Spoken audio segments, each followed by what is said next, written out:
Please start your live.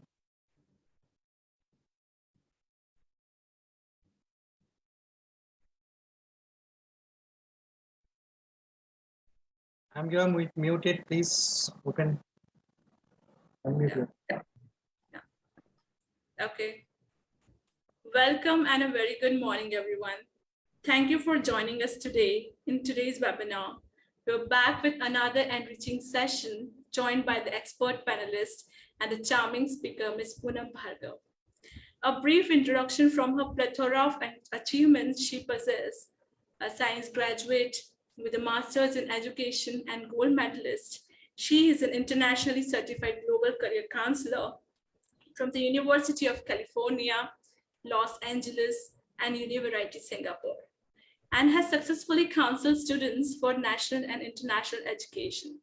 She is an author, storyteller, self-tutored psychologist, and an entrepreneur.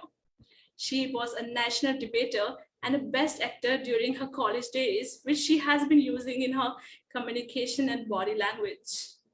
She started her own venture and since 2017 has been successfully mentoring students across disciplines for gaining admissions into their dream colleges. Ms. Poonam is a certified holistic well-being therapist and a mindfulness coach. She is a member of International Association of Therapists. Her specialization includes anxiety, anger, relationship or family conflicts, self-esteem, and life transitions. Such an amazing level of accomplishments. So moving towards our topic of the webinar, there is one shloka that I would like to say from the Bhagavad Gita, chapter 34, verse 6, which says like, Chanchal hi manah Krishna, pramathi balvadridham, tasyam nityam manve vayorivam sudushkaram, which means the mind is very restless, turbulent, strong, and obstinate. Oh Krishna, it appears to me that this is more difficult to control than the wind. Today, we are here to have a deep and an interactive conversation on the topic demystifying mindfulness, a highly recommended practice in today's fast-paced lives, where we are dealing with deadlines, stressful situations. Mindfulness is a practice of purposely focusing your attention on the present moment and accepting it without the judgment. It is now being scientifically proven that it reduces the stress and it brings the overall happiness. Well, when, how, and why, it will be explored further in our webinar. Now, without further ado, on behalf of our panel and Mangalam University, we welcome her. The questions and discussions may be taken over as the webinar goes on. Now let's turn our time to Ms. Poonam. Please, over to you, ma'am. And let's explore the mysteries of mindfulness. Over to you, ma'am. Thank you, Shreya, ma'am. Thank you so much for putting in so many nice and kind words. It's a very beautiful topic today. And since we will be looking at demystifying mindfulness, it's best that, for this 1 hour, if we can actually get our mind to be in the workshop. So a little bit of a request, everybody, whoever is attending today, the participants, I mean, do whatever exercises we are going to be performing in this workshop. Try and relax, okay? There's no pressure on our minds. Like she said, mind is obstinate, mind is stubborn, So we will today tell our minds that please be flexible. Let us soak in all the knowledge that we are getting here, okay? So we have seen that, interests these days, especially in contemplation, because the mind does that, meditation, it has grown exponentially in the last few years.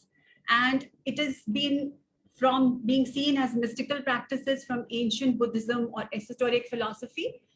These practices are now increasingly seen as technologies rooted in evidence from psychology and neuroscience. So exactly what everybody takes from the benefits of mindfulness is either exploring their own inner world or using it to become better where health is concerned, or even as a lifestyle choice. Because if you are in the present moment, you will be enhancing and enriching your everyday experience. Okay. So actually, mindfulness is big business. And I think we all should own this business. So today, I'm going to drive you through with a little presentation wherein we will be having some nice exercises. So I request all of you to be very interactive, because if you will be interactive, then you will probably be taking back a lot from this workshop. So do the exercises I'm asking everybody to do. Ma'am, can you see my screen? Yeah, ma'am. Yes, it's visible. Okay, participants and panelists and co-colleagues with me, our body is present right now, but is our mind also present? We'll see. We'll just start with a small exercise. Since I can see Ashok sir and Shreya ma'am, can we do a little bit of an exercise with our fingers? Okay, so if you can do with me. Join your index finger and thumb into a mudra like this that we make for yoga, because yoga is very, very close to mindfulness. Okay, and without closing your eyes, just follow my instructions. Rather than taking these postures and these mudras onto your lap to get into a yoga posture, let us get them very slowly to our ears. Oh my God, ma'am. You said ears and I put it on the nose. I just followed you. Oh my God, that's really funny. This is what mindfulness is all about. In fact, I was very consciously looking, and very naturally my hands went to my ears only. So this is what happens when we follow somebody. We are mindless. We just follow. We just look at the person and we don't listen to the sound. Now, mindfulness, actually, if we look at it right away, is calling all our senses to be present with us, right?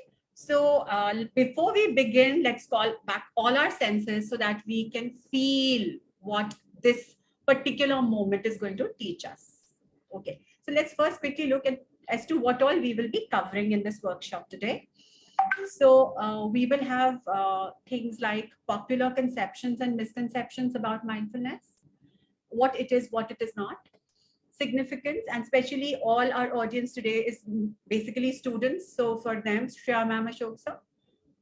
Then we have for workers also, because you both are colleagues. So, you know, the staff inside Mangalam University. Well, how is it such a beautiful tool that we can let go with mindfulness? Such a very interesting exercise. We all can actually start. Yeah, ma'am, I had a similar question actually. Like, how does one put their notice on, you know, the present situation or the, you know, existing situations? How do we actually focus on it? Please let us know. Yeah, we will know that. But first, let's just complete all that we will be. We'll also be developing self-awareness. So what you asked is under that. And our little bit of a psychological perspective, because, you know, this practice, even if it originates in Buddhism, it has its roots also in philosophy and psychology. So how does the psychological aspect of the CBT will help in mindfulness? We will understand that also. And of course, the benefits. So what we just did, we are just going to go one step further. Okay. So I'm asking you, mindfulness is noticing your thoughts, feelings, and physical sensations in the present moment, but without any harmful judgment. Now, definitions are hard to remember, okay? But when we perform them, then they become easier. So again, take your index finger and your thumb. I'm requesting you, sir and ma'am, again, and start rubbing your index finger with your thumb. And just listen to my narrative. Are you feeling hard, soft, rugged, rough? What is it that you are thinking right now? Is it the fingers texture that you're thinking about? Is it the movement of your fingers that you're thinking about? What is your present body trying to tell you? Are you uncomfortable doing it? Is it taking you to some old thought that has suddenly come and become present in front of you? So, ma'am, can you share what you have felt? Or we could even ask our participants if they can type it out. What did they feel? Did they notice something cold, warm when they are rubbing their thumb against their index finger? Yeah, ma'am, I would like to tell about myself right now that my total attention was on, feeling the texture, the roughness and the softness of my thumb. I couldn't think of anything else. Okay, which means you actually noticed the texture for that particular moment. Have you done that in the past like that with your complete focus on just your fingertip? I don't think so, no. Yeah. Maybe, So, yeah. were you judging yourself while you were doing it as to why I am doing this? Sometimes, like when I feel that there is some kind of roughness in my fingers, yeah, so I thought that it's quite rough, so why it is rough. So I never thought it before. I never even had put a focus on it, but as of now my complete attention was on feeling every texture, the softness, hardness of it. Wonderful. So our definition actually talks about mindfulness as, because we have to understand it before we proceed further. So it is basically the quality or state of being conscious, okay, of something. Now, what are we being conscious of? What we are asked to do. Here, I was the person asking. But if there is no one present to ask, then our system, our mind has to be conditioned to come back again and again to the consciousness that we possess. Okay, otherwise it's a mindless living. And then the second thing is we have to achieve this state by focusing our awareness on the present moment. Like how you very rightly said that I was just feeling its course, but you very calmly acknowledged your feeling around it, that why is it coarse? You acknowledge that it is coarse, but you did not say, oh my God, I don't have a good skin. Oh, I am not supposed to be good enough. Like you did not go into the critical self-judgment. So mindfulness is when you're kindly acknowledging your thoughts and body sensations. And that is what is going to ultimately become a therapeutic technique for us. Okay. So mindful or mindful? Shreya ma'am, you are on mute. So this depiction is something that we all can take in, and we all. It's so wonderful, one side is mindful and another is mindful most of the time as we are preoccupied with so many things, right? And mindfulness is over here that it is limited to, okay, in this case, it is on trees and sun, perhaps only on trees or only on sun and all that, or nothing and all that. So is this mindful or mindfulness is removing the clutter out of your mind, or what exactly it is? You said it. You said it. So imagine if today we are sitting with, oh my God, I have an assignment to submit. Oh my God, my assignment isn't that great. Oh my, I had a tiff with my friend. And oh my, all the things that completely occupy your headspace is the left side, the clutter that you very rightly said. But getting the awareness to the present is like you will not be able to handle so much at one go. So just let's handle what is in the present moment. So probably for the present, the thing was the scenery. The thing is to focus attention where you are, not where you will be in the future, right? So there are some conceptions and misconceptions about mindfulness, and let us look at those first. So, people ask me. I would like to just interrupt, sorry. But ma'am, there are actually various misconceptions. Like, how do we achieve mindfulness? Do we have to sit at one place and do a lot of meditation? Do we have to focus on particular object? What it is and how we can do it? Please let us know. So you don't have to sit at any place. You know, it's the best thing. The thing is that it's not yoga, it's not meditation. Okay. So the first misconception, and you took the words out of my mouth, it is that you don't have to sit to practice mindfulness. You just have to constantly bring the attention of your mind, like how Sir said, declutter. You have to bring the awareness of your mind into the present moment. So then mindfulness is also not about emptying your mind like it is showing here. Okay. Sorry, it is not about emptying your mind. It is about removing the clutter and attending to one thing at one time. Okay. And then it's not done via meditation. It's meditation is a higher aspect of mindfulness. So mindfulness is when we are very consciously trying to get our attention back. And this is something that we involve our breathing with. So a very important aspect of mindfulness is to look and watch our breath, because you know what is in the present moment? Only body and breath. Is there anything else? Students, I'm asking you a question. Is there anything besides body and breath and thoughts that is present in the present moment?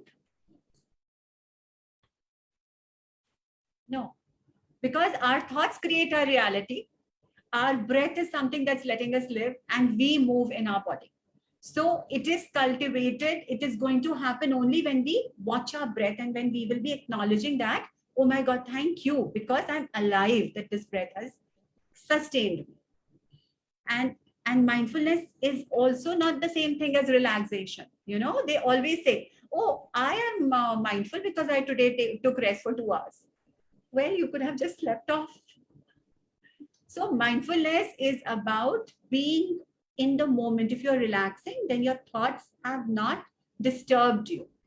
The thoughts have gone away and you're not in the worrying zone. You're not in the stressful environment. So if we are seeing that we are already getting the benefits out, that, you know, it is something that is going to really reduce your stress. And also people say, oh, let me be mindful, let me learn mindfulness and it will fix everything in my life. No, mindfulness is a work in progress. It isn't a quick fix. So then the question came up. Yeah. So does this mindfulness and concentration are the same thing or they are different? Student is asking. Achha, okay, so wonderful question. So mindfulness and concentration are very delicately interlinked. Okay, let's see how. Okay, so for example, if we move on to one of the things, see, concentration is focus. Okay, so if you are being mindful, you are going to bring your focus and your concentration into the present work, event, relationship, assignment, whatever it is that you will be handling. Okay.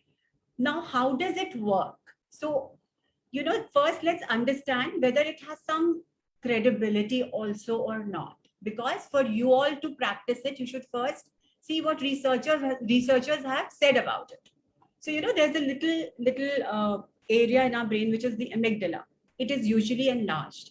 But when research was performed on a group of people for 6 weeks, where they were asked to be mindful because of some techniques they were taught for mindfulness, and they were then again taken into a brain scan area, their amygdala had shrunk considerably, which is a region which gives you anxiety and stress. Okay. And the brain scans, if you can see here, they showed this, that before taking the mindfulness therapy, they had these high areas of stress and anxiety. And after that, they became so much calmer. All right. So now, what are the actual, see, a 2014 review of brain imaging found 8 brain regions which altered. And now what were those 8 brain regions responsible for They were for self-awareness of thoughts and emotions. And this is what we are going to understand when we keep moving forward. Okay. How can I be aware of my thoughts? Like, Shreya ma'am, you have already been aware of your thoughts when you were doing the touch exercise. Okay. Right. So you were using your senses. And in mindfulness, like I said, let's call all the senses together. So what are we seeing? What are we hearing? What are we touching? Smell also is very, very important. And obviously taste. Then body awareness, like senses obviously will let you know about your body. So if you're following your thoughts, your body also can give you signals. It can tell you where there is a stress, where there is soreness, where there is a cramp, where there's stiffness. Okay. So body awareness can also be brought out of mindfulness. And then it also talks about our memory. Memory enhances. And when memory enhances, then we are obviously able to focus better. So the student who asks the question, concentration becomes better. And then when we are able to identify our thoughts and our emotions, we can regulate them, right? Like if I today, if I am labeling something which is mild confusion as miserable, then I will not be able to handle my mild discomfort because I would have already in my head told myself I'm miserable, right? So I will not be able to regulate that emotion. So it has to be correctly identified in order to be cured. Are we all good? Yeah. That's really very nice that mindfulness has been validated by our scientific research as well. Yeah. Yeah. And I had a lot- question. Sorry. You I were had saying- a question. Yeah. In fact, I had a question that how can we achieve this in our daily routine, daily lives, and especially with reference to students who are having a lot of stress issues, deadlines, everything with them. How can they actually practice or manage it? Perfect. Wonderful. So this is a model for all you students.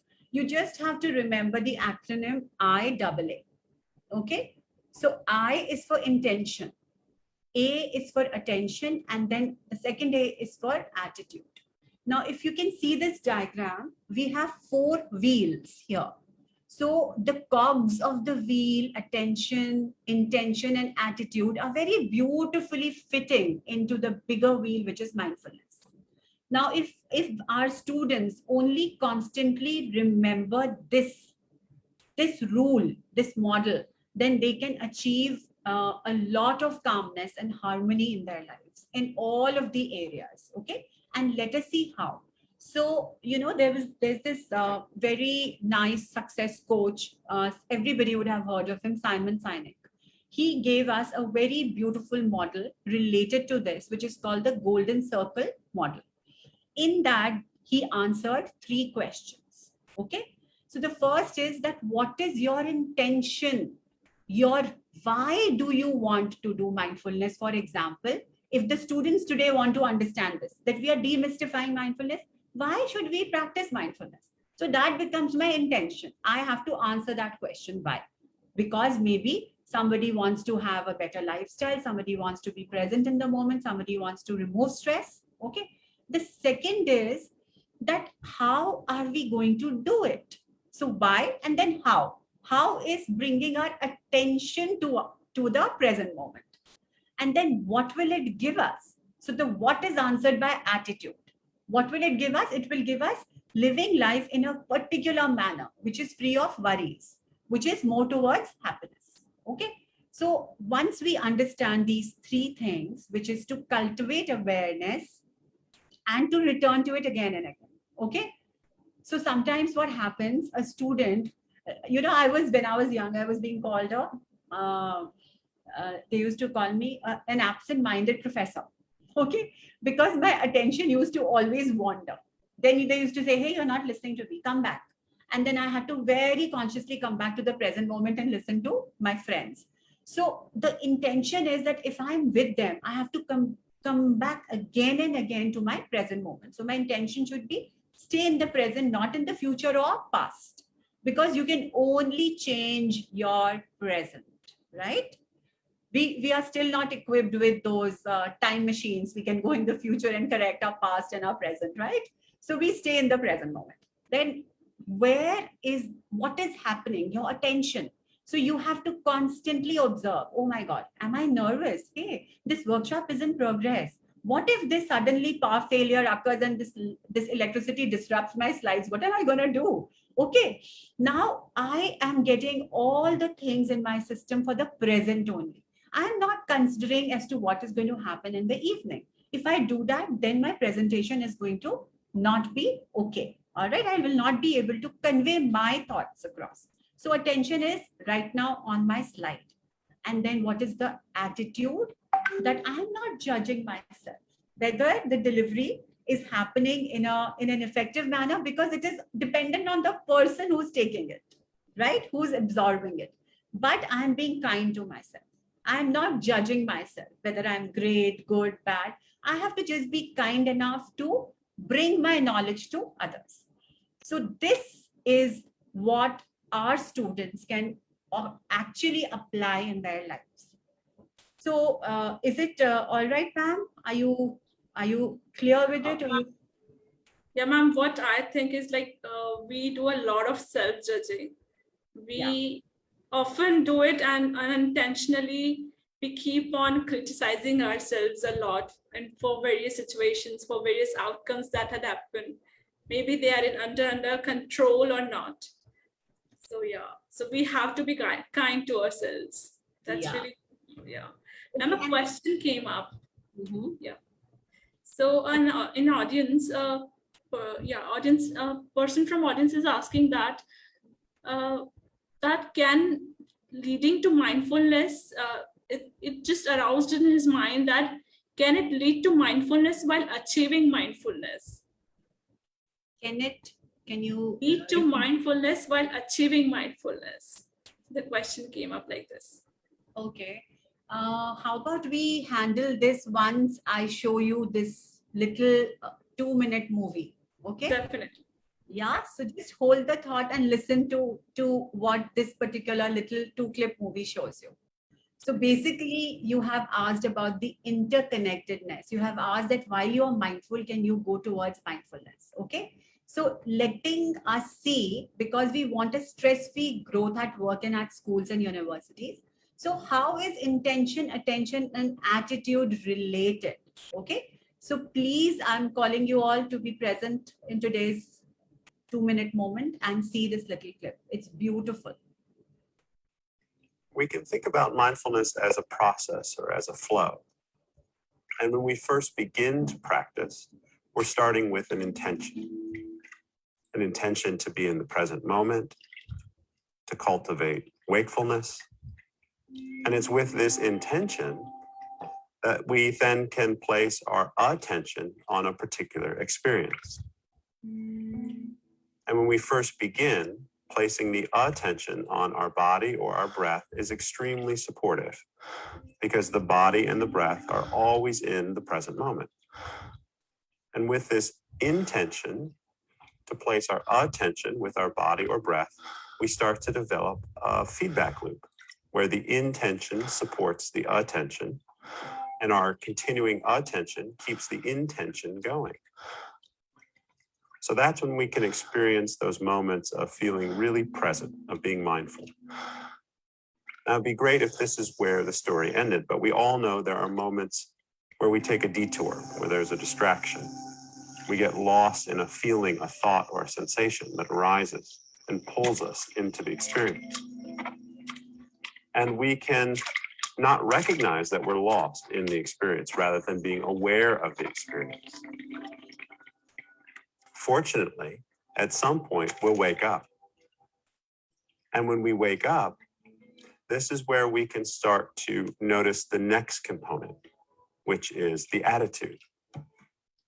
And if our attitude in the moment of waking up is one of self-judgment, self-criticism, then that will pull us back into being lost. But if we can cultivate this attitude of non-judging, of acceptance, of self-kindness, of patience, of understanding, then that's what will allow us to reconnect with our intention, this intention to be wakeful. And we do this by simply starting again without judgment right in this moment. And when we do that, starting again is in of itself a radical act of self-kindness. So we can see this entire process as a flow. So the skill is learning to cultivate this way of paying attention so that we can allow whatever is unfolding to unfold.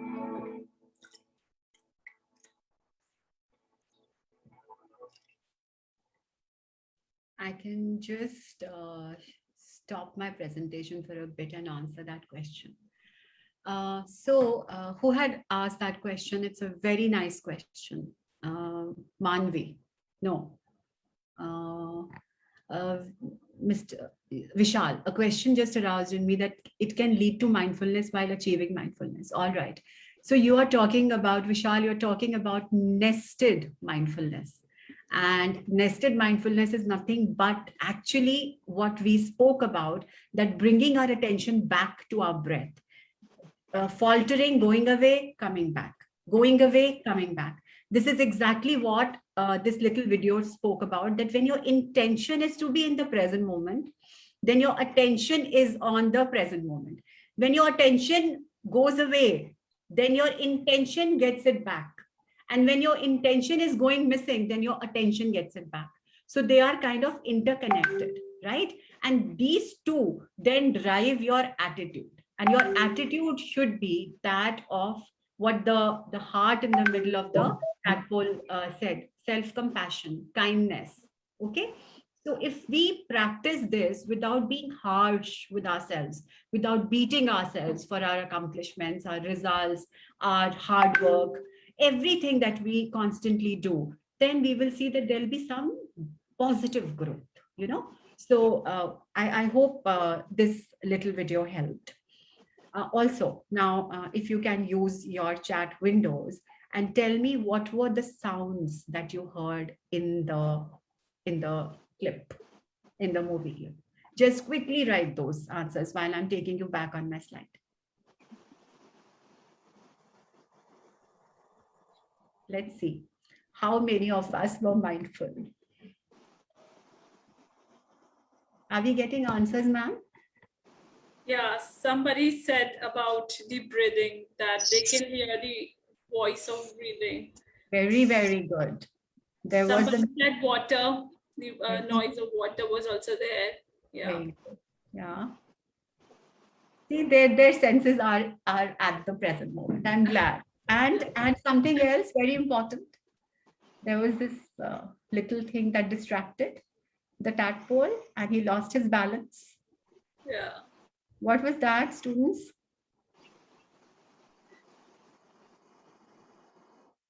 It was a little fly, the buzz sound. Yeah, the buzz sound. Somebody even mentioned it. The insect's buzz sound was also there. Yeah. Yeah. Okay, so moving on. Now, I mean, one question is, when should we be mindful? You asked, is it important to sit? No, it is not. So we can be mindful when we wake up, during our shower, while we are cooking or eating, or when we are even driving, right? Now, any time of the day, basically. So I don't know if you all have ever noticed. I mean, when I was doing mindfulness, I had this question in my mind. How can I be mindful when I'm cooking or eating? We can again use our senses, right? If we are eating something, instead of using fork and knife, we can use our fingers to feel the texture of the food. Again, what are we doing? We are being in the present moment. We are observing our thoughts go to that. When we are biting into something crunchy, we can hear the sound in our ear, right? That is how we can be mindful. Now let's look at some of the benefits that these things give to students. First and foremost, we know that when your intention is to focus, concentration, like somebody asked, you will bring your attention to it. So basically, you are going to perform well, right? You'll be better prepared for exams. Why? See, there is also this very nice thing about athletes, okay? They have coaches, mindfulness coaches with them. So some athletes who already train in mindfulness, they arrive well prepared on the court because they've managed their stress and their racing thoughts. Now, if you all also can be mindful about your exam and the moment that exam lasts, then you can also be like those athletes. The second is, of course, focus. Because how focus? Because we are not mind wandering. And it constantly makes your mental muscle strong because you're constantly coming back to the present moment. And the third is that it improves your creativity. Basically, how is it improving creativity? So a mind that is not mind, Full, okay, that has no space for creative expression.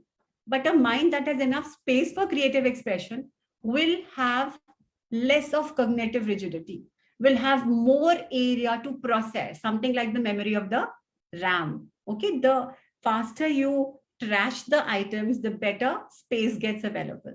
So the mind is also something like that. Okay, don't keep collecting trash.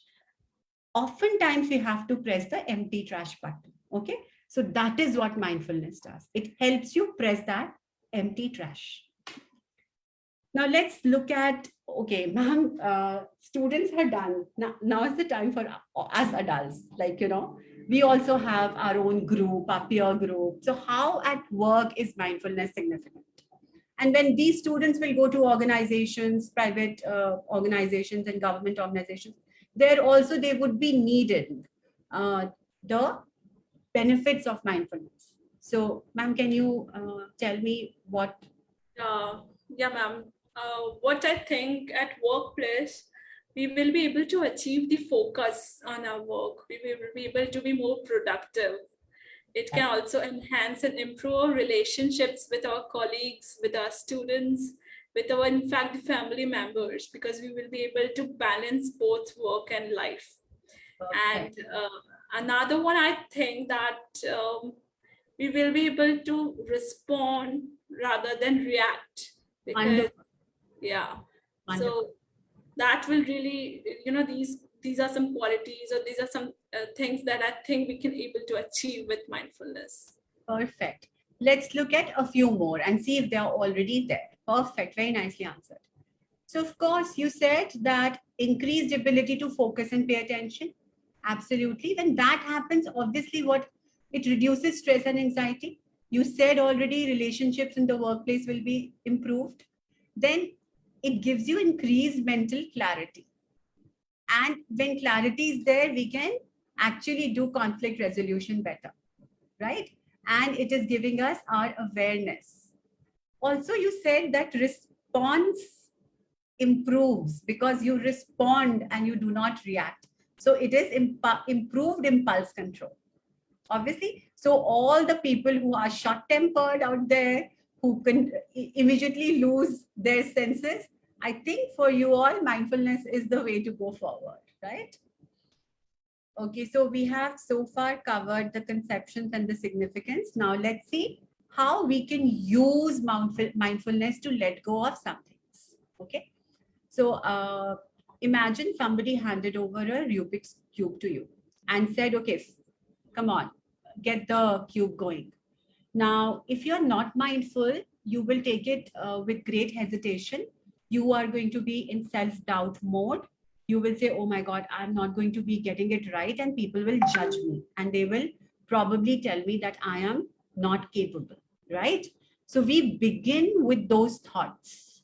Now, those thoughts are not they are not kind thoughts.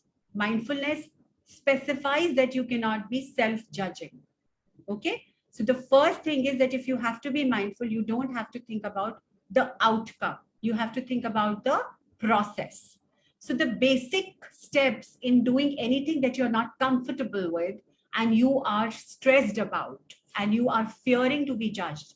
The first is, what am I experiencing right now? Right? So what are you experiencing that you do not know how to do it? But there is always the first step to do something. Now, if that is the thought, then you are not going to hesitate.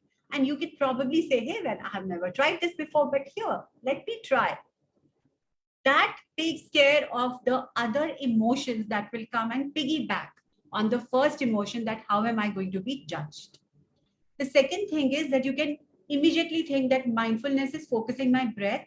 If I get my attention to my breath, I will not get restless. My heart will not start pounding. I will not probably tremble. Okay. So the physical sensations will not be taking over. Your mind is going to be controlling the breath and the physical sensations. And last, you're going to expand your entire awareness to the present task. If you will get it, you will say, aha, the loud Newton moment. If you will not, you will say, oh, well, I tried.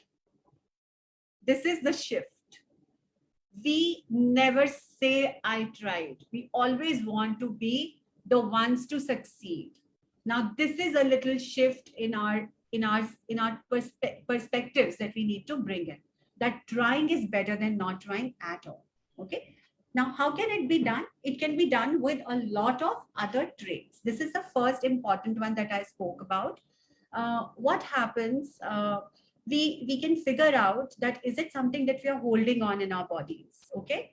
Like jealousy, like trust issues, like, all the students here, they have issues about substances, leaving substances, okay?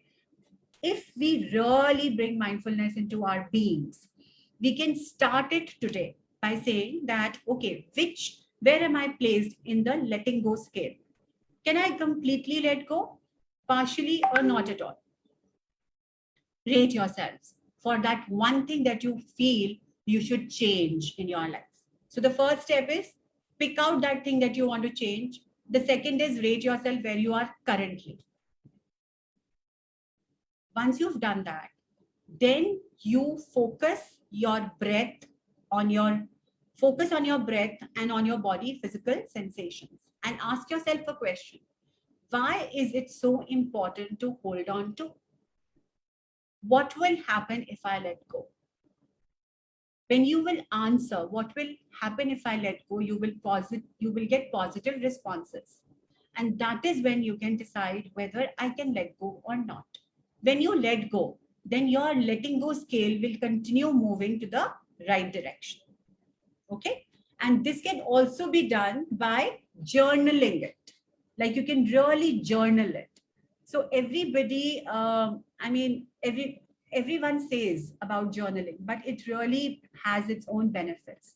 So you can also do it on a weekly basis, daily basis, day date, letting go rate before you do the mindfulness exercise. And when you engage in mindfulness. So basically you have to answer the 3 questions.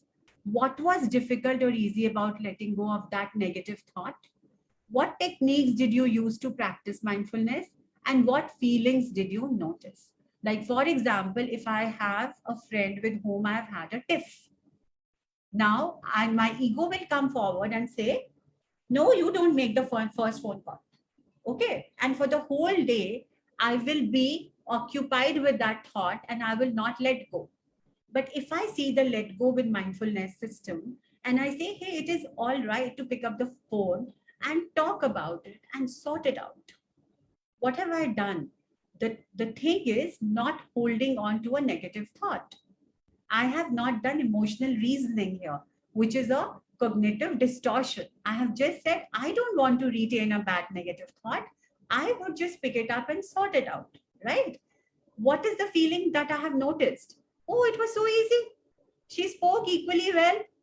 It was only my mind that was doing all the mindless chatter. That what if she doesn't answer? What if she disconnects the phone on your face? What if she's rude? But till the time I will not try to make that one phone call, all my presumptions will or will not come true. I would not know. Okay. And then you can start seeing that when you fill up this journal, your letting go will only improve because you will keep doing kindness to yourself by not harboring negative thoughts in your mind. Okay. Ma'am, was it helpful for your students? Would you be wanting to use it more? And certainly it will bring a lot of benefit for students if they can introspect and answer these questions lot of stress and the questions that they get in their mind can be solved with, so easily. They can just, rectify those things or the stress that they are handling unnecessarily into their mind. It's really good way to, journal and just to be more mindful. Yeah. And to release the stress that holds them back. Exactly. To release the negative thoughts that they continue harboring upon. Because in such situations, friendships in teenage, friendships when they are in college, they constantly sometimes can have these kind of situations, right? So letting go is a very nice activity that you can do with mindfulness, because it will let you have self-awareness about your own self. And how is that?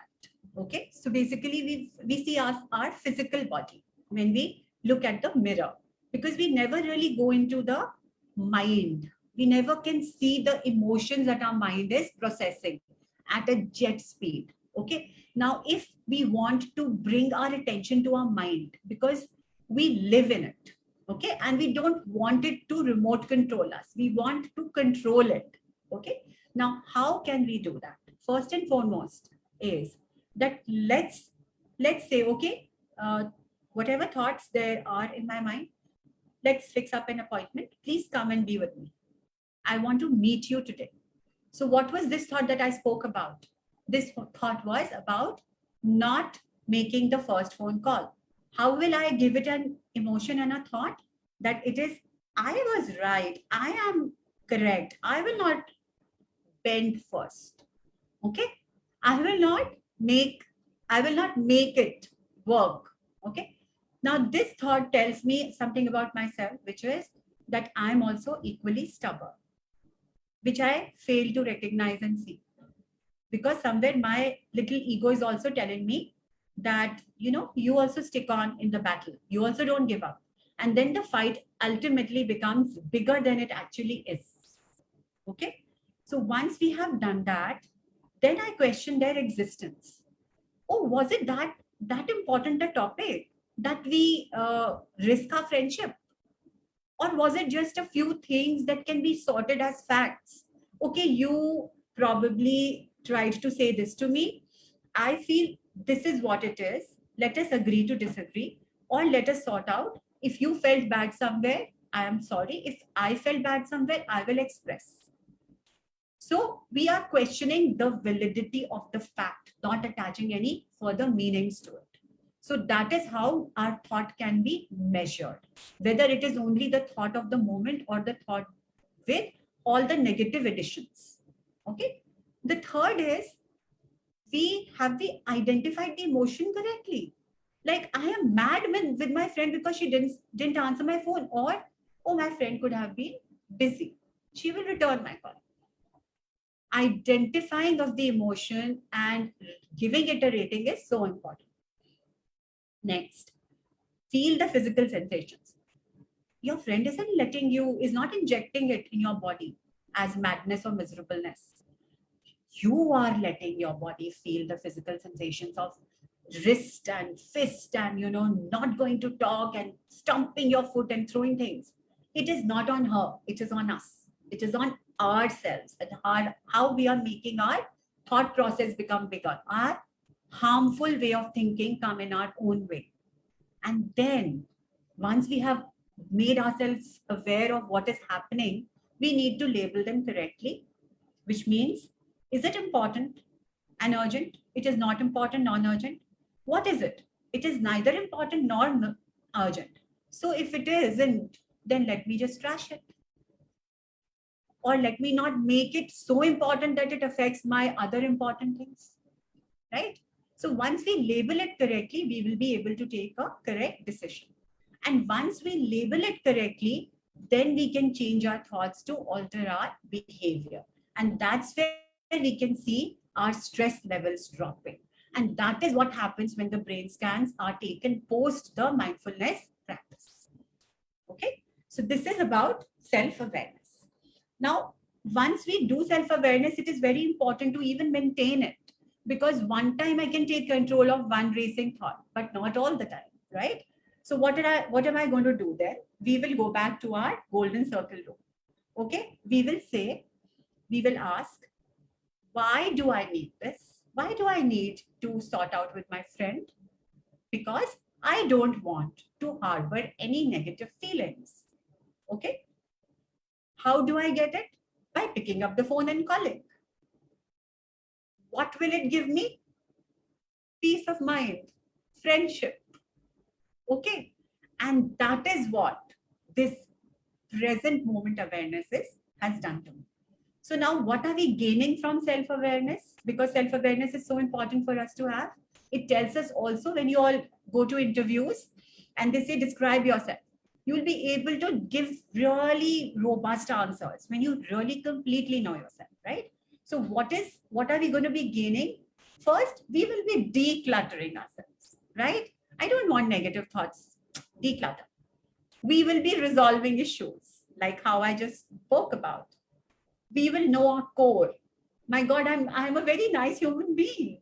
I don't hold grudges. I don't hold resentments, right?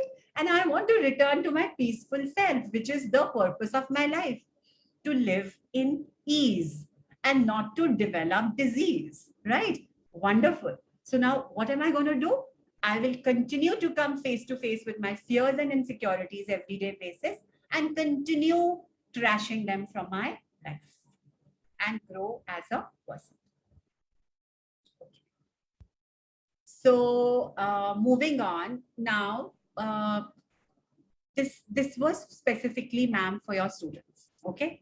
Now they should also be knowing, because just in case they want to go and speak with their mamas and fathers, and they want to talk to others about the benefits of mindfulness. So mindfulness, with the cognitive behavioral therapy, which we spoke about in the past, which is a psychological aspect, what it does, it has even greater benefits. Okay. So one step at a time. Now, if you can see here, what is actually cognitive therapy? So we can see there are three things. And again, taking this example, my thought was of being egoist, not calling. My feeling was that I am stubborn. My feeling will be that. And what will be my behavior? Unending days of resolving the issue. Okay. Now it is going to give me my core belief that I will never ever resolve an issue first, which is not a good thing, right? But now this was my cognitive distortion. Now, how will I change it? I can change it by having a good thought. What will be my good thought? That I am a person who is easygoing and can resolve conflicts. My feelings will be better. They will be self-compassion and kindness that mindfulness teaches. And then my behavior will be a polite hello, which will make the other person behave likewise with me. Okay. So what will be my core belief? My core belief will not be that I'm rigid, but my core belief will be that I am a very flexible and a logical person to indulge dialogue, to indulge in gratefulness. And that is what we really want to have. So mindfulness only enhances very nice areas about our health. Okay, let's look at those. So we now know that what is mindfulness-based cognitive therapy? It is a combination of changing our thoughts, feelings, and our behavior, okay, with an addition of meditation and mindfulness. It is that MBCT. And what does it help us with? It helps us with actually taking care of depression, okay? Patients who are depressed are taught this therapy. Some people who have anxiety and bipolar disorders are taken over. The coaches, the therapists, they take control of this, and they are 6 weeks, 7 weeks into this, and then they understand how to reframe better thoughts. So those are called cognitive reframing. And then, I mean, I didn't even let you ask me this. I'll move to the next slide. I would like to add one thing. I wish I could have known this during my college days. It could have helped me, in so many, places, especially with, dealing with my friends at that point of time, where we used to have some tiffs or some, sort of, any fight. So yeah, it could had helped me at that point of time. So that's really nice to, that these students are actually able to understand these things via you. And certainly this will, I think so, it will help them to shift from the left side to the right side, that is being at the state of mindfulness to the mindfulness. Yeah. So see, when we are in our thoughts, we are swimming in them. So we don't see them. But when we are in a boat, we can observe them. So it's so important to observe our thoughts from a distance and not be in them. Because when we are in them, then we will have our negativity bias, our personal biases again around them, right? So now, how is MBCT effective? In paucity of time, I will just try and be a little fast here. So it helps us observe and identify what our feelings. Okay, so mindfulness is helping us observe and identify our feelings, while cognitive therapy teaches us to interrupt our automatic thought process, like how I showed with the friend example. And then it helps us work through feelings in a healthy way. Okay, because then there will be no love lost. We will have a better relationship. And automatically it reduces the risk of relapse for recurrent depression by nearly 50%, because positive thoughts have not given anybody anxiety and stress or depression, right? So if you are manufacturing positive thoughts to counter effect the negative ones, then we will definitely reduce the severity of depressive symptoms. And we will basically not have cravings for substance abuse, which our generation today is really getting to enhance our mood. To enhance our mood and to uplift ourselves, we can actually be present to the present, to the now, NOW. Okay, so now what are the benefits? Paying attention protects us. Very simple example, hilarious actually. If there's a lizard in the room, how everybody's attention goes to the lizard if you are wary of it, right? So what is the intention? The intention is the lizard should be out of my room. So the attention goes to the lizard, and the attitude is call someone and have the lizard out. So it's somewhere protecting you from the animal falling on you. Okay. Now it reduces your stress levels, that I can't be living with an animal in the same room. You translate it to something else. Okay, translate it to emotions. Treat it as in your head. Will you ever let that not come to your attention? No. Okay.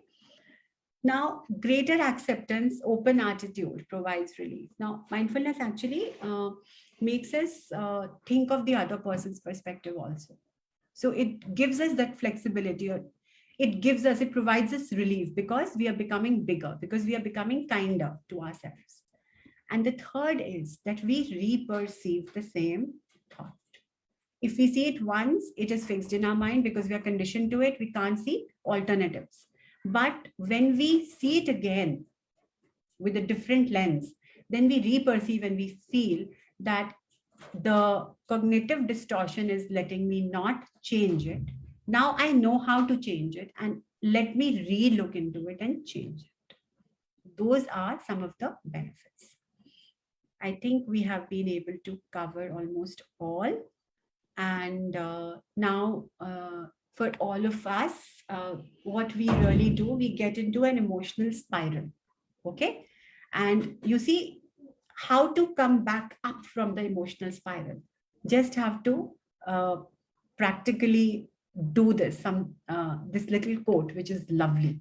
So it says, as we practice mindfulness, what is happening? The interaction between more positive emotional experiences, so then there are fewer negative ones, and increased mindfulness seems to be mutually reinforcing.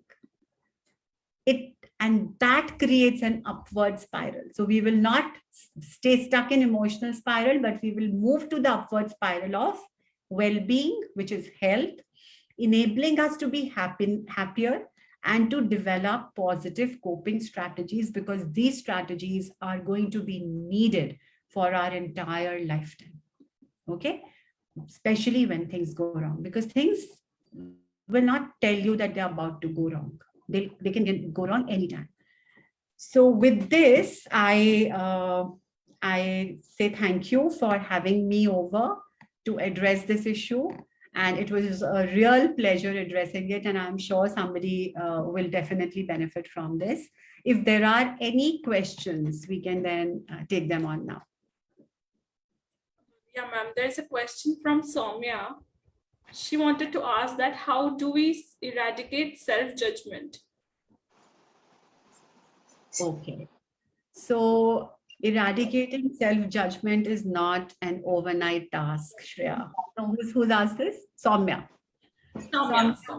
Yeah. Soumya, first and foremost, what is the self-judgment that you are doing? First, identify that. Write it down. Okay. Are you judging yourself to be a bad person? Are you judging yourself to be, in whichever role you are, not good enough? What are you doing? First and foremost, be clear about that. Okay. Once you will be like how I told you, that there are steps.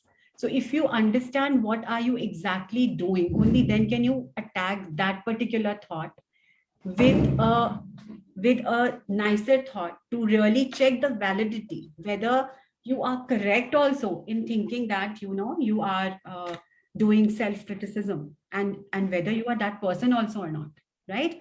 Once you have identified that thought and you feel that this thought was not completely true, then half battle is won. If you feel that it is true, then you have to go back to the letting go mindfulness scale and say, how much am I willing to let go? And then you have to start journaling. And then you have to say, you have to ask these three things: the why, how, and what. Why do I want to eradicate self-judgment? Because you want to be kind to yourself. How do you want to do it? By constantly using affirmations around positive thoughts. And what will you get in return? You will get a kinder self, more compassionate self, right? So is that Yeah. do we have Sir, do you have something to say about this? You see, the entire process of mindfulness is all about being non-judgmental, right? So when you are in the process of mindfulness, what exactly you are doing? Suppose you are in a state of anger, right?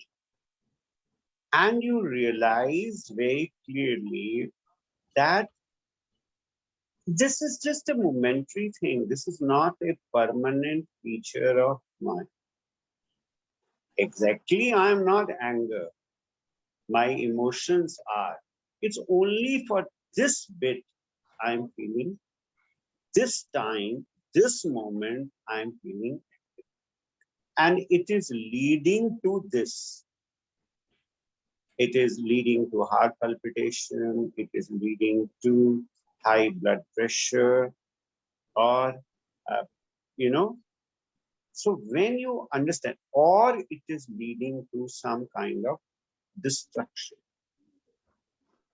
It is here you start seeing the things objective, right?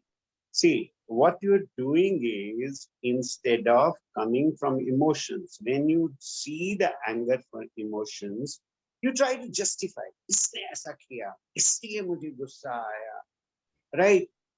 इसने मेरे साथ ये कर दिया. But when you see this, I'm in a state of anger, but this is not my permanent state, right?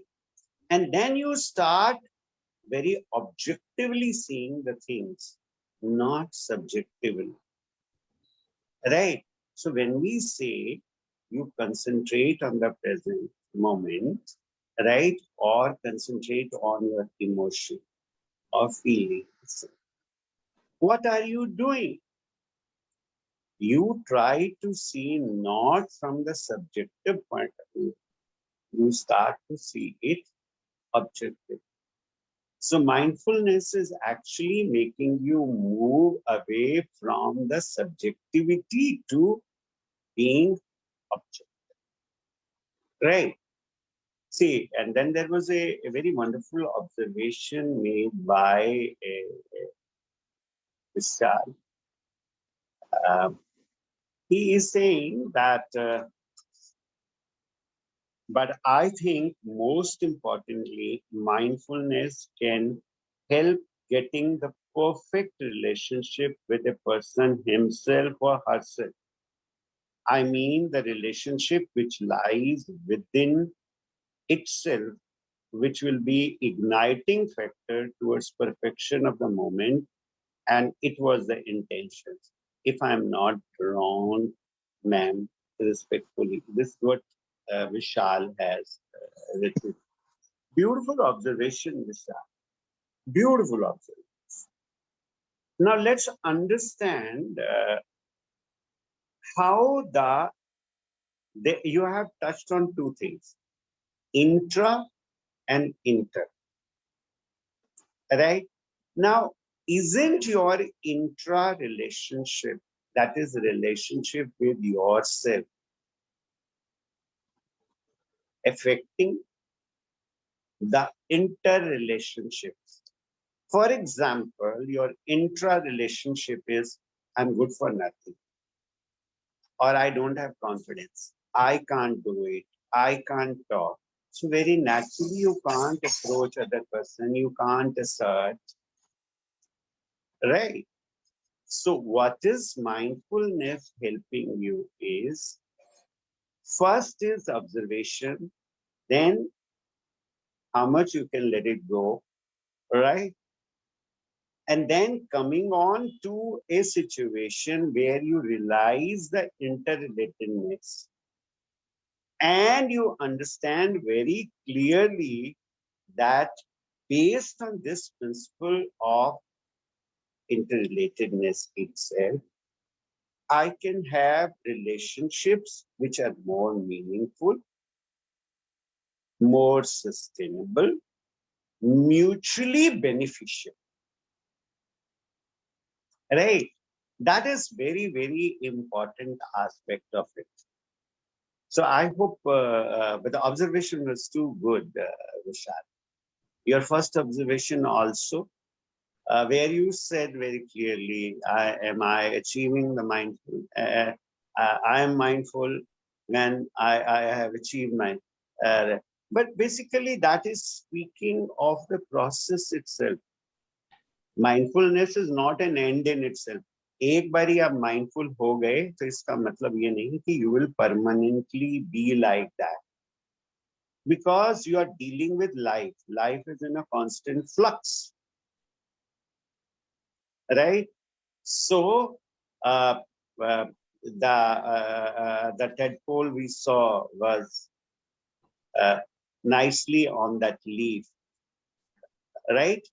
Okay, but the emergence of an insect led to quite imbalance in it, isn't it? So there is a constant flux going on. Now, what do you do when there is a change in the environment, or the environment become so-called hostile or so-called not congenial? What do you do? Mindfulness tells you to how to take positive steps and use the environment for your better. Right?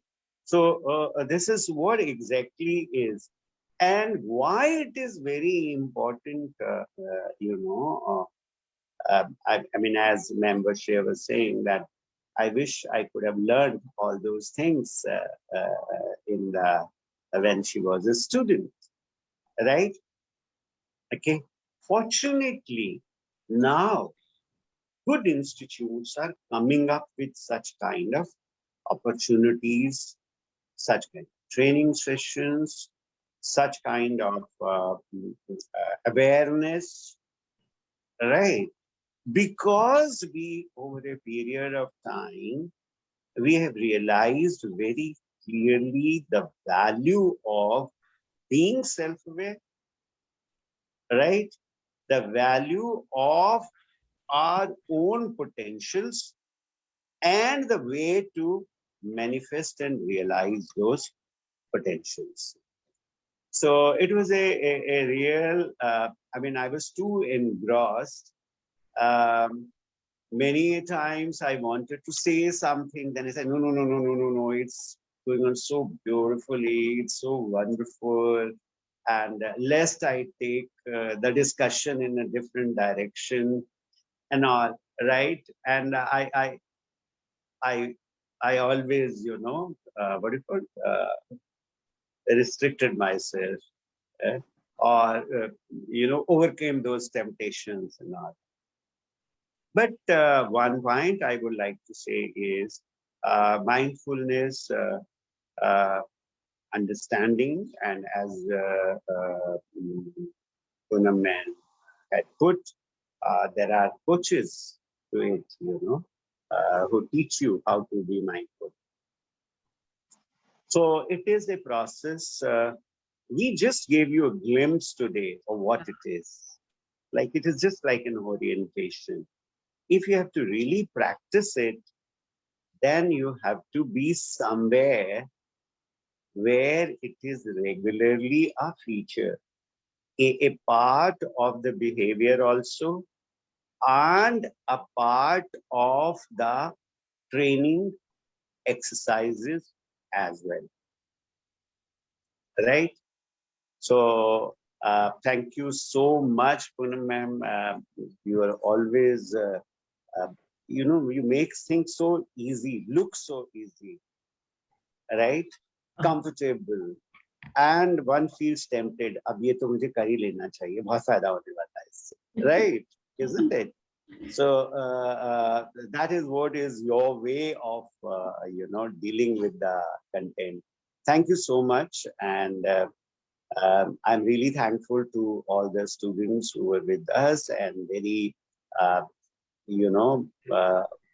they were not just audience, I would say they were wonderful interactive participants. But for their participation, perhaps the discussions won't be that meaningful. So now, taking the things further. Yes, ma'am, you wanted to say something? Thank you for having me. I have a commitment, so I'd like to leave now. Thank you so much for having me. It is always a pleasure. We look forward. It's always so wonderful to learn something new and learn in such a simple way. Yeah. Thank you, sir. The things are complex, we understand, but you really work like the digestive system. We give you so complex things and all that, and you make it so, what do you call it, simple. Yeah, the idea is for everybody to be able to use the tools, basically, So I would be very happy if, the feedback of the exercises or maybe the letting go exercise, if you can have them do it. And, if they start seeing the results, then, then I will feel accomplished. Then I'll feel as if, some hard work has come to fruition. So yeah. So thank you, sir. Thank you, Shreya ma'am, and look forward again. Okay, bye-bye. So to my students, dear students who have joined today, you will be very happy to note that in KR Mangalam, we have inbuilt in our curriculum such things. right? And we ensure that the modern day stress, etc., or when you work in teams, the kind of relationship pressures one goes through, you are easily sail through them. So what exactly we do in the university, I'll request Shreya ma'am Sure, to sir. share with us. Yeah. Thank you, sir. So let us take all you audience to the virtual tour of our Mangalam University. Ma'am, make it full screen because we can Yes. see. Yes. Yes. Just a second.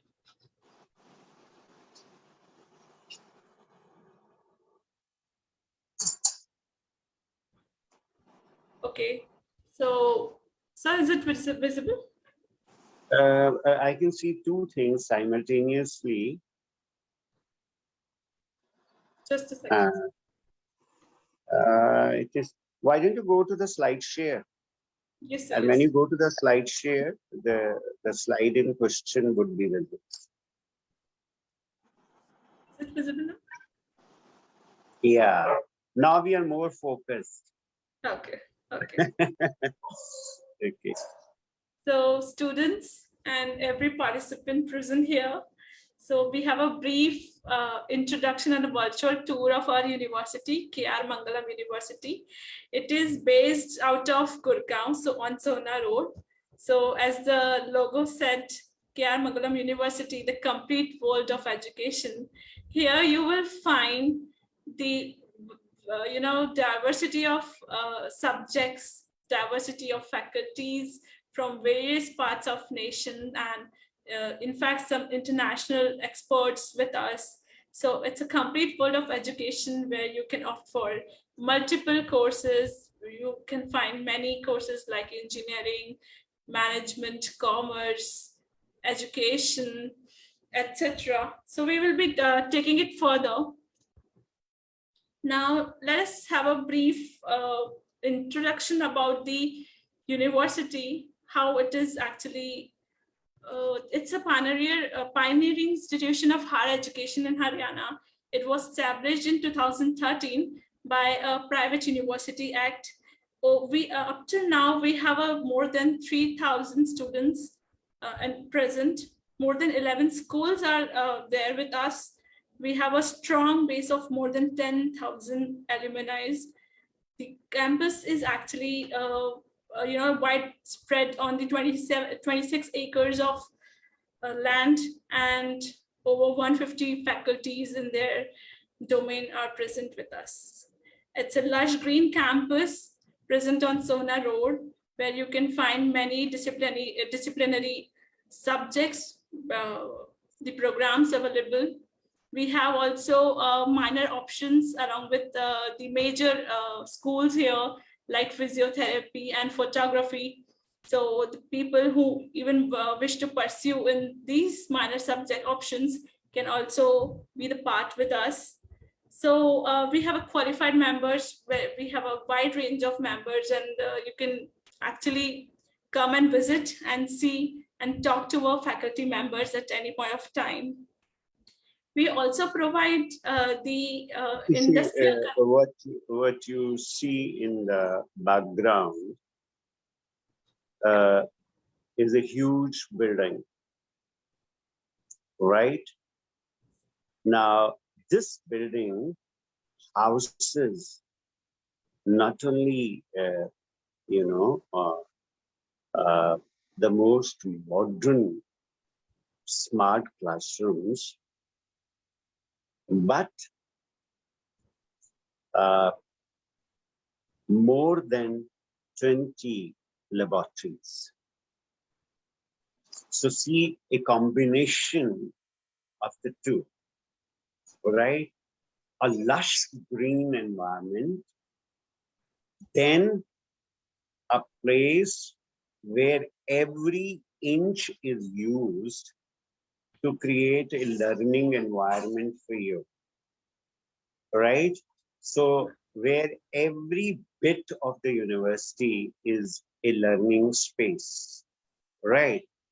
And you learn and grow in this with more than 50 plus international and industry collaboration. Now here is something very unique of ours. So I like to go to the next slide before going to this. Now what you see over here is a glimpse of all the courses we offer, which go for engineering, law, education, humanities, management, right?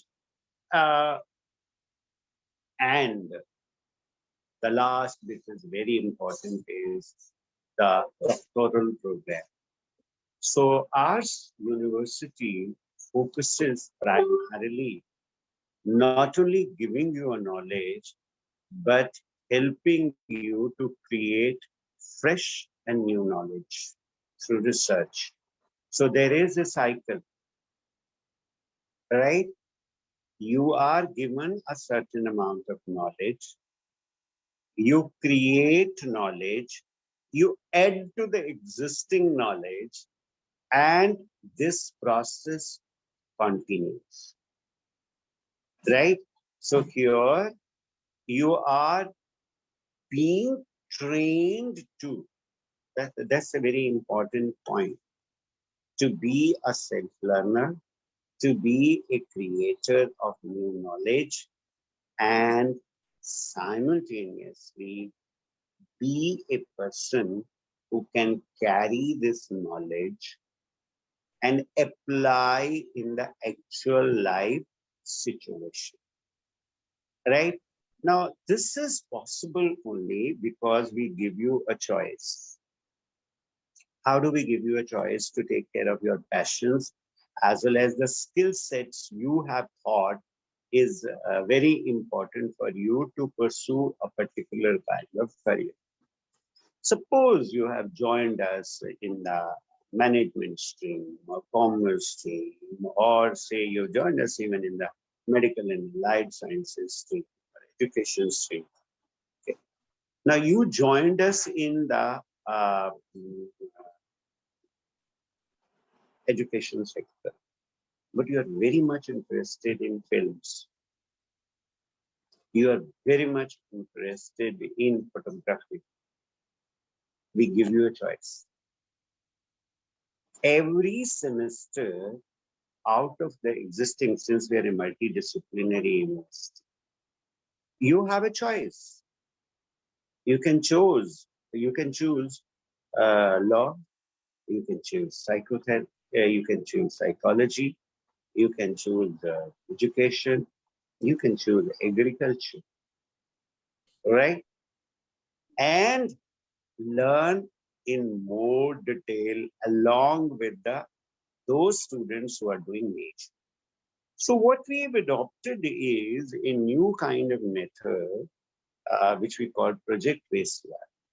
So when you become a part of, you are like, for example, we are doing at present a project on understanding the water resources in the vicinity of the university. Now, there is chemistry involved in that. There is physics involved in that. There is a survey technique involved in that, right? So you need people. So what do? Is we will create a group who will carry out this project and then share the findings with the community as well as with the rest of the students, right? So this is how exactly we ensure that you learn all those skills which are necessary for entering successfully into any kind of a job profile. Because you need to work with the community, so we have the avenues. You need to work together, so you have the avenues. You need to work with different kind of people, so we have the avenues. You need to understand some things very, very deeply, so you have the majors. You want to have an idea of something little more detailed, so you have the minors. You want to acquire certain skills which are very much on your head. You want to go further, so you have value-added courses, right? So this is how we. Now going further, if you see the screen, I will talk by the way.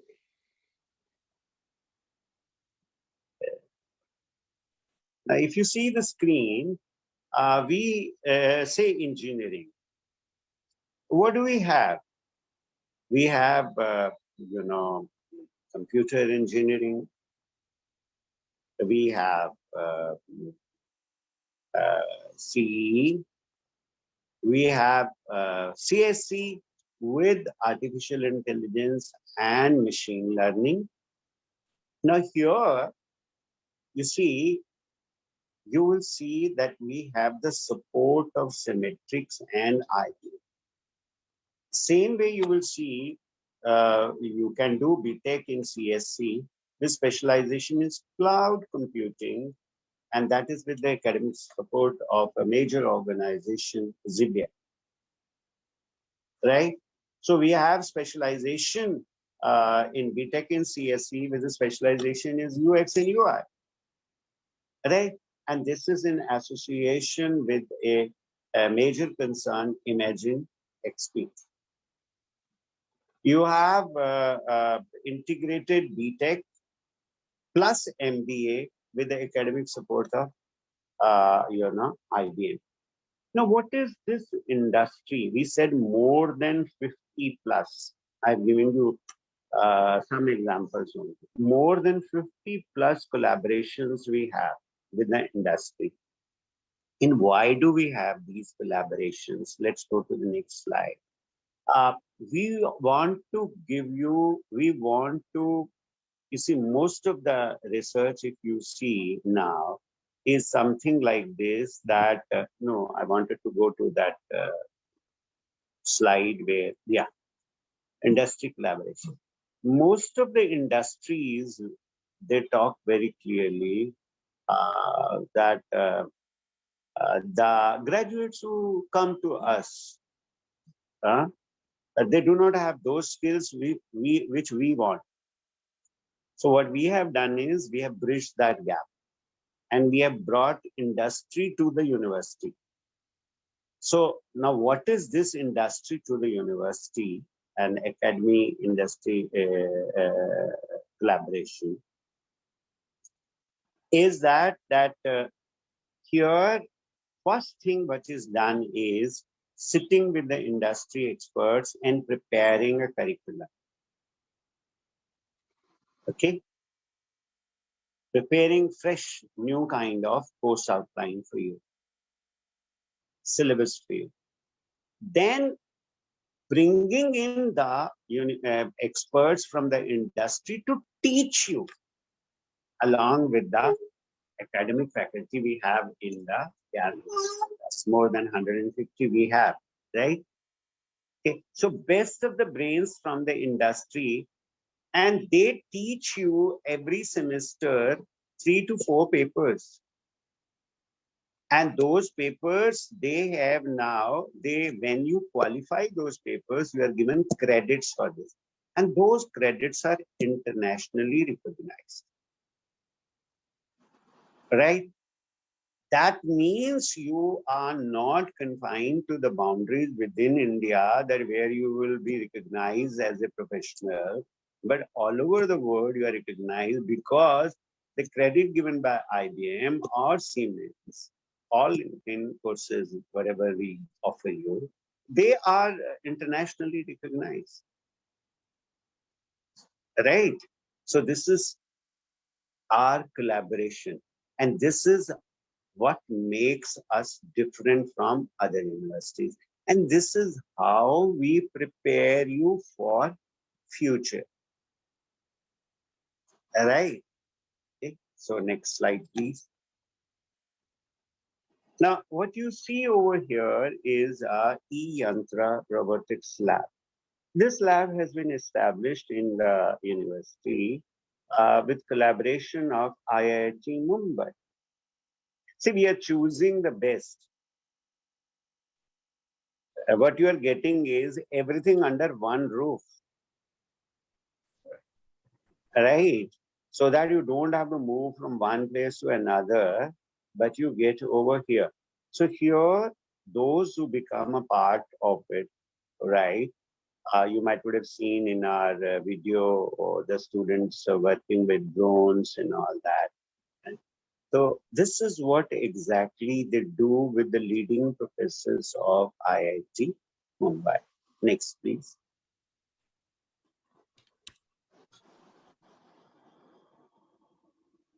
Now, what you see over here is, as I said, that we have leading professors from all over the world. Okay, and like Professor Vikram Atal, Professor Jack, uh, we bring in to you. And now, since there is hybrid mode, right?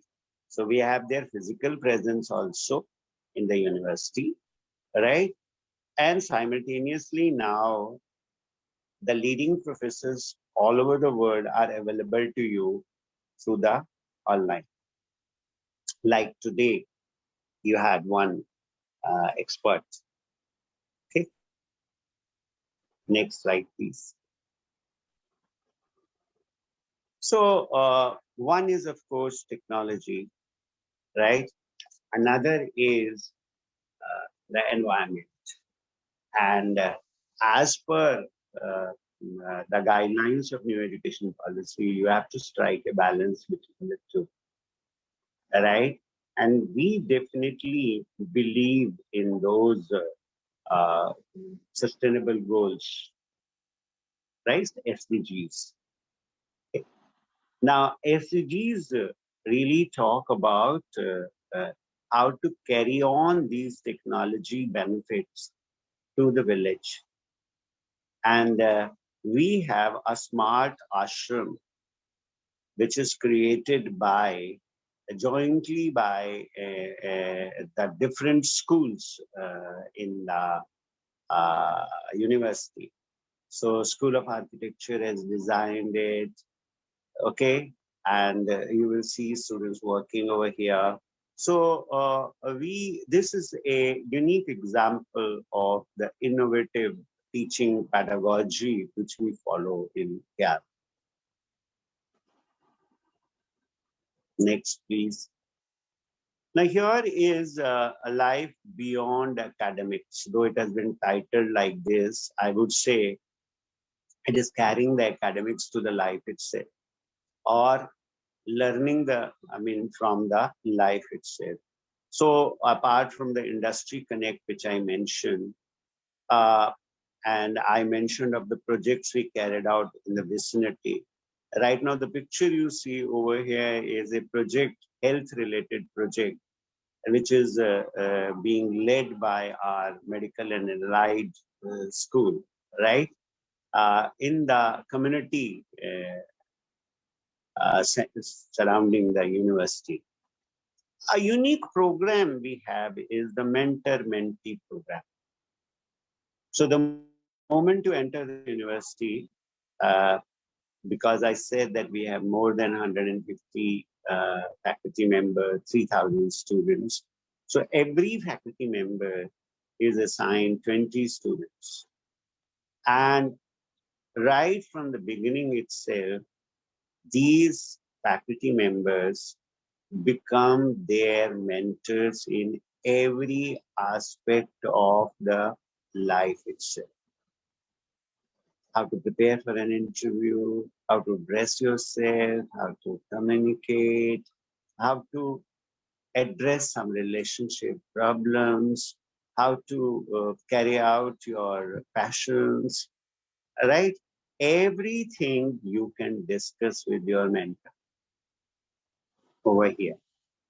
Now, down below, you see we have more than 30 clubs in the university. These clubs are primarily the places where you can carry out your passions. It may be a dramatics club, it may be a dance club, it may be a Reuters club, right? Or any club you can think of and you want to have it. So they are purely run by students, right? Now here we give you the real training in different soft skills, which are essentially required: problem solving, critical thinking. Everything is actually ensured over here, right? So next slide, please.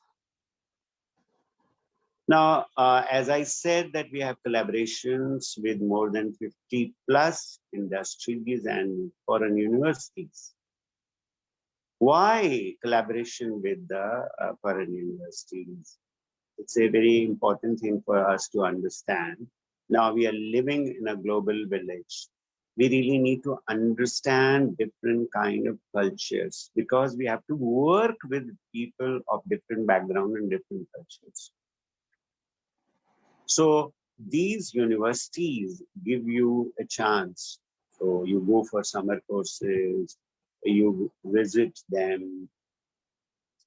Plus, there is an option available to you.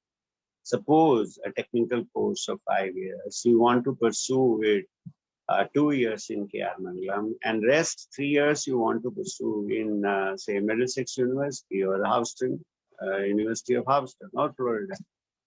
So you have a choice. You have a choice. You can be over there for some time. You can be for 1 year, 2 years and all that. This is what exactly is another unique feature of our university. Next. Now here is some example of some of our students who are, we can call those as testimonies. What you see is Abhinav. He was our BTech CSC student, and at present he is placed in, in Cargo Flesh as the network engineer, and he's drawing his package is 24,000 lakhs per annum. Dipanshu Chaudhary was with us in MBA, and at present he is working as a risk analyst in the Israel Embassy in Canada, right? And this you can understand because we have MBA with the data analysis and all that, right? So then Juren Khan was with us in student of Bachelor of Architecture, and he has a wonderful scholarship, and he has joined Ivy League University, which is a dream of anyone. And he's at present getting a scholarship of the 15,000 US dollar, right? And Mohammed Yunus was with us, a BBA student. And since we encourage entrepreneurship, you have special papers also on entrepreneurship. We have an entrepreneurship cell. We have incubation cell. So he is the founder and CEO of his own concern, which is called Edunifi, and he is a very good, accomplished businessman now, right? Next. So those were some examples of the placements. So our placements are, highest package, as I said, was more than 24 lakhs per annum, and more than 400 recruiters regularly visit our university, right? And naturally, we get more than 600 plus offers. And our placement, it says 90 up to 90%. So you might be wondering what is happening to those 10%. They are the entrepreneurs. And our top recruiters are Pitchin, Sun Pharma, KPMG, Vedanta, Hindenburg, CSC, and others. The next slide, please. Here is, you name an industry and you will see over here. I said more than 400 plus. Next slide. So here is our admission procedure. Of course, one is that you can now appear, that is a fast track admission in the combined university test. And if you qualify that, you can come and join us on a fast track course. Otherwise, you get in touch with our admission officer, take an application form, register with us, appear for the admission test, and appear for a personal interaction. And once you are comfortable and we are also comfortable with you, you have to just deposit the fees and you become a part of the KR Mangalam. Next. So many times we are concerned about this KR Mangalam, a private university, so fee structures and all that. So we are very transparent about it. And in fact, we are presenting before you a table both for 3 years degree programs as well as for the 4 to 5 years technical programs. So what you will see over here is we have made a comparison with universities in Punjab, private universities in Punjab, Haryana, Delhi, UP, Rajasthan, Bihar. You will find here Mangalam is charging the least. Right? So it is very comfortable to be in such a nice environment, fully air conditioned, lush green, with so many laboratories, etc., and paying minimum. Next. Now, still, we understand very clearly some of the students have financial questions and constraints. So we offer a lot of scholarships to our students. We by your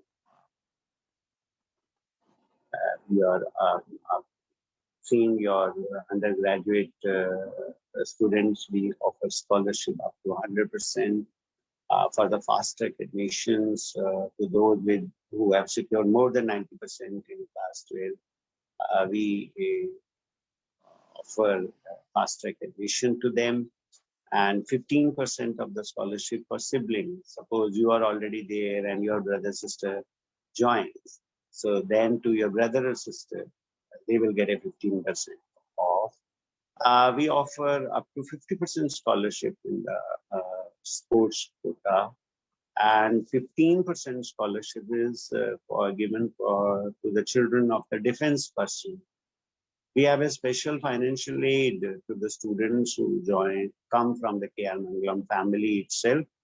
And of course, we have fast track admissions via combined university admission test, which is now become in force 2022, right?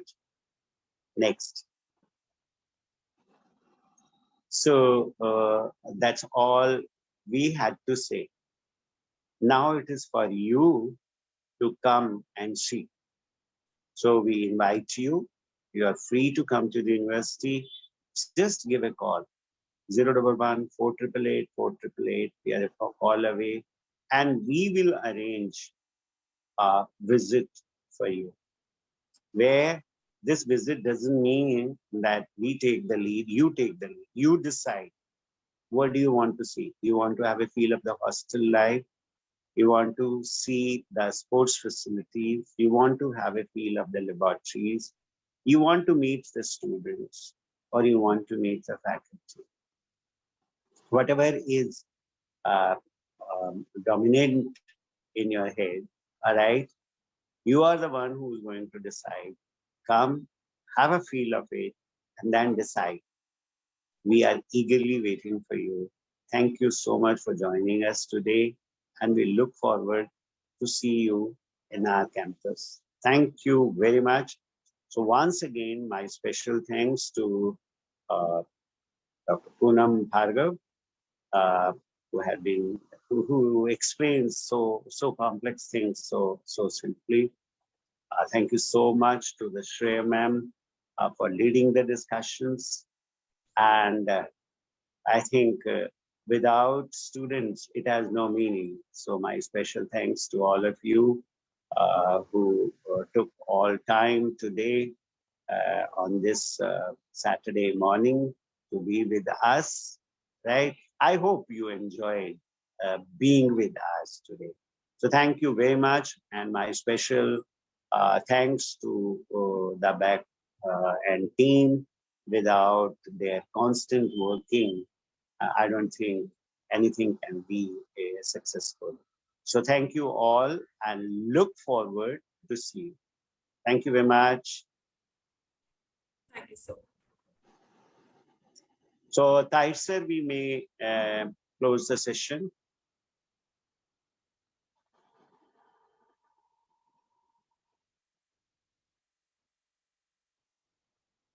Mr. Tahir, we may close the session. I'd like to request to the technical team